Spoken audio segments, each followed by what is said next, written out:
At kaugnay naman sa MMDA Constable, Traffic Constable na nasa gasaan kamakailan, makakapanayam natin si MMDA Chairman Francis Tolentino. Magandang umaga po, sir.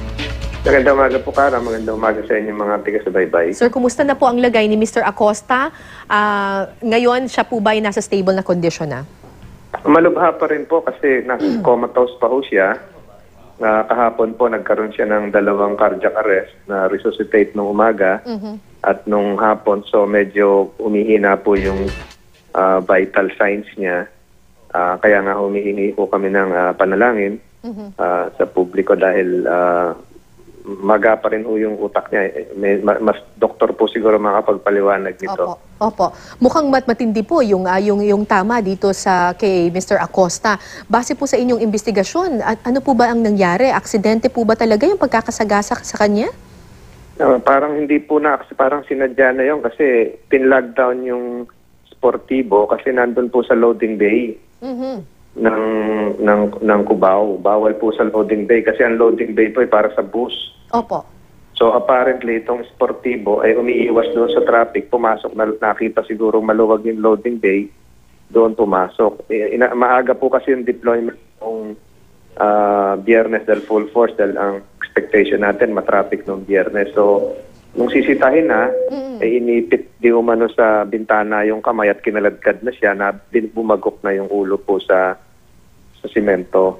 Aha, so malinaw po na nakita nitong driver itong traffic constable pero talagang tinuloy-tuloy pa rin niya yung pag-andar ng kanyang sasakyan. Opo, sinita po siya, hinihingi nga yung lisensya niya eh. Oo. So yung pagpasok ng kamay, inipit ho yung kamay doon sa bintana. Brand new ho itong sasakyan eh.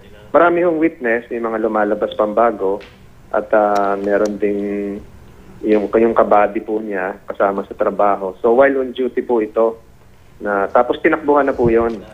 Oo, hindi po dinala sa ospital. Ano po, sir? Hindi po. Ang nagdala po sa ospital merong isang UB Express na napadaan na nagmalasakit na kasi kung hihintayin pa ho yung ambulansya, magtatagal pa ho yun. So, ibig sabihin, pagkatapos po niyang kalad ka rin itong MMDA Traffic Constable na ito, pinakawalan niya, I suppose, tapos humarurot na paalis. Ako, iniwan na po niya. Meron po kaming footage na nakita na itong sasakyan dito na po sa Lampas Cubao na. The same vehicle, nandun din po. Ano po ang ibinigay na pahayag sa inyo nitong driver na ito? Bakit daw po ganun ang ginawa niya? Hindi ko pa ho nakakausap yan ng personal pero naka-detain po ngayon yan sa Camp Karingal. Ang worry ko lamang po kasi napakababa naman ng piyansa, 8,000. Kayang-kaya nilang magpiyansa ho siguro. 8,000 para sa ano pong kaso, sir? Kasi I'm sure maraming kasong kakaharapin ito. Kasama na po yung reckless imprudence lang po yung na-file resulting in serious physical injuries, tapos failure to render assistance, at driving with an expired license. Expired din po yung lisensya kaya siguro natakot tumakbo na. So marami yung kakaharapin niya kaya lang napakababa nga nung piyansa at kulang pa ho yun sa kayang-kaya ho nila yun. No?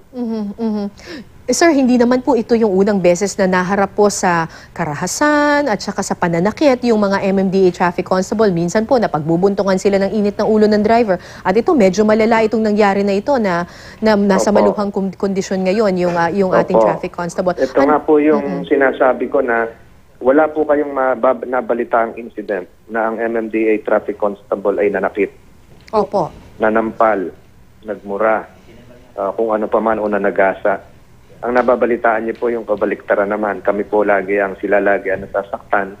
Ito nga ho, nag-aagaw buhay na. So, maliwanag po rito na ang amin pong tao na bigyan ng tamang pagsasanay na maging malumanay at kausaping magalang yung mga violators. Pero kabaliktaran naman po yung inaabot namin. Kami naman po talaga nasa receiving end.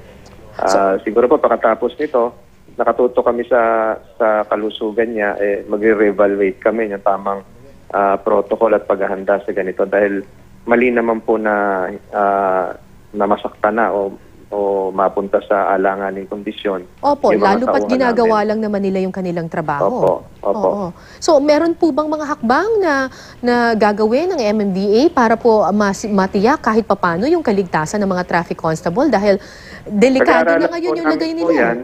Pag-aaralan po namin yan kung ano yung tamang... Mamaya, tutulong din po ako sa traffic. Titingnan ko po talaga kung ano yung sitwasyon. Dahil wala po talaga tayong dahilan na manakit o pumatay sa kapwa natin. Dahil lang sa trapiko. Opo. At ito naman po mga ito, gumagawa lang po ng trabaho nila. Lalo po ito si Sunny Acosta. Yung report sa akin, hindi ho nag-a-absent. Hindi ho nalilate dahil minimum lang yung kanya na sweldo at meron na 6-month-old na baby girl. So, napakabigat po siguro sa pamilya ang pinagdaraanan nila ngayon. May tala po ba kayo, sir? May datos po ba kayo kung ilan na po yung nasasagasaan na traffic, MMDA traffic constable? Marami na po, pero Marami na. yung mga sideswipe na binubundol o binupuli ng mga malalaking bus. Pero ito po yung sa taong ito yung pinakagrabe dahil intensive care unit po ito. At ang sumasagot po ng kanyang medical expenses ay sino po? Kami na po at sumulat na rin po ako sa PCSO na nahingi po ng tulong na rin. So yung mismong driver po, wala pong tinutulong man lang? Wala po. Nakakatakot nga, baka makapagpiyansa pa yan. Alright, maraming salamat po sa inyong oras, MMDA Chairman Francis Tolin. Merry Christmas, sir.